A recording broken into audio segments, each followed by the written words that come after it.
Hey guys, I'm Jesse and this is JLS Comics, and today we need to talk about Limbo. Before we start, I do want to thank you for watching JLS Comics, whether it's your first time here or you're back for more. Don't forget to share this and subscribe so you don't miss all of our videos we make each week just like this. Let's jump right into this video. On June 5th, 2019, Thomas Polito posted an article on GWW saying that Marvel Studios is targeting 2022 to release the Fantastic Four reboot, with Ant-Man's Peyton Reed pushing to direct. Interestingly, on November 1st, 2019, we learned that Peyton Reed is returning to direct Ant-Man 3, something I predict will include Stinger and Stature, but that's for another video. During the summer of 2019, Kevin Feige ran out of time, but gave us news that Blade, Mutants, and the Fantastic Four are on the way. We got all of the Phase 4 slate between theatrical releases and those debuting on Disney+. That slate is full. While nothing was really slotted in, we also got release dates for Phase 5, that is the year 2022. Twitter scooper Charles Murphy lists them as February 18th, 2022, with no movie title added, May 6th for Black Panther 2, July 29th for Ant-Man 3, and a 5/24 date with a surprise emoji, which I believe will be like a new Avengers type ensemble film.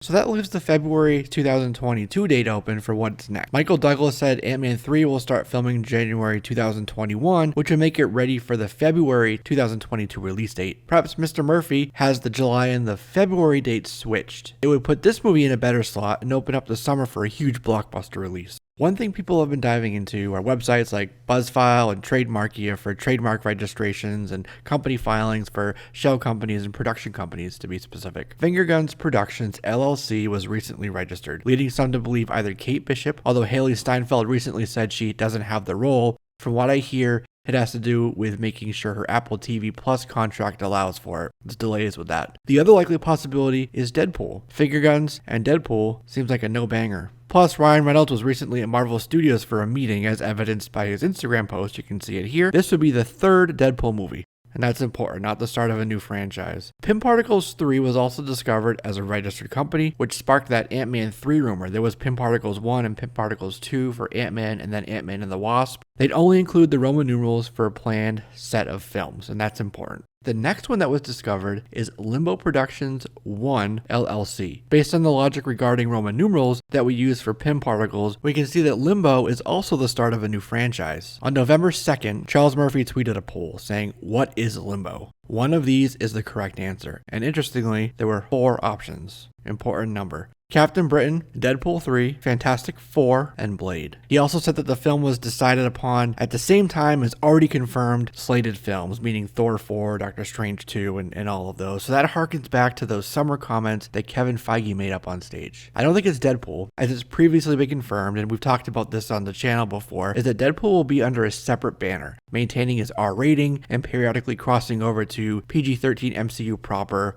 from time to time. One could also see how Blade would fit under this banner as well. And yes, it's true that Deadpool was in limbo between Fox Studios and Disney for a time, and Blade somewhere between the living and the dead. I don't think limbo refers to either of them. Plus, it's Deadpool 3. By that Roman numeral logic, Limbo Productions 1 would not align with Deadpool 3. Then we have Captain Britain. Captain Britain's powers, granted by the Arthurian wizard Merlin, come from a limbo-like realm called Otherworld. And from the Citadel and Avalon of Otherworld, the Captain Britain Corps protect the different dimensions of the Marvel Omniverse. It's pretty fantastic when you dive into his mythos. This is not to be confused with the demonic limbo in Marvel Comics, where the demon Belasco lived until Colossus' sister Illyana, aka Magic, was trapped there at a time, and actually she took it over for a time. And actually, some people have made the connection that Magic was in limbo, and Colossus, who was in Deadpool, a film on the list. So yes, that is a connection, but it's kind of a stretch. It's a stretch as stretchy as Reed Richards, if you ask me. There's been a lot of talk about Henry Cavill, now that he's left Superman behind and is seeing a lot of hype for The Witcher as a popular fan cast for Captain Britain, aka Brian Braddock. And the Braddock family name has already been mentioned in the MCU.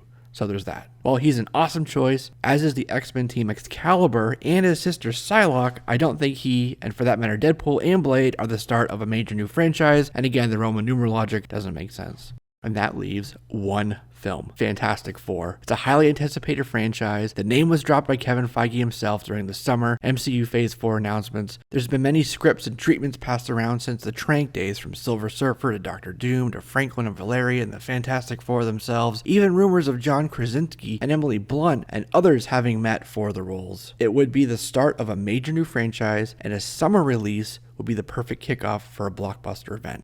So here's something else to think about. Ant-Man 3 goes back to the quantum realm, a limbo of sorts, and visits that little city that we saw called Chronopolis. We already know is there, home to Kang, and we could find the Fantastic Four trapped there in this limbo, trapped in this dimension, but in this realm, and having been forced to miss out on the Battle of New York. And as Ant-Man showed us, the quantum realm would save you from the blip. That Ant-Man 3 ending would lead right into the summer 2022 Fantastic Four film to kick off this brand new franchise. It would also be seamless with Peyton Reed at the helm of both. And with Black Panther right in the middle of it all, Namor could be a pull-through character as he's had a long and storied history with the Fantastic Four, with Wakanda, and the Avengers. Peyton Reed's been wanting to get a Fantastic Four film done for a long time, ever since Feige was a junior exec under Avi Arad, is what he told Collider a while back. Oh, and Murphy's friend Chucky V said, "I know what limbo is, and it's absolutely one of these 4 choices," and he put 2 F's on 4 by design. That was not a typo. All just makes sense. But tell me what you think in the comment section below. Which of these 4 options would you like to see hit theaters in 2022? That's a wrap on this one, my friends. As always, I do look forward to those comments, those questions, those corrections, and your pick of these options down below. And don't forget to subscribe so you can be a part of all of our videos, new and old. I'm Jesse, this is JLS Comics, and I'll see you soon.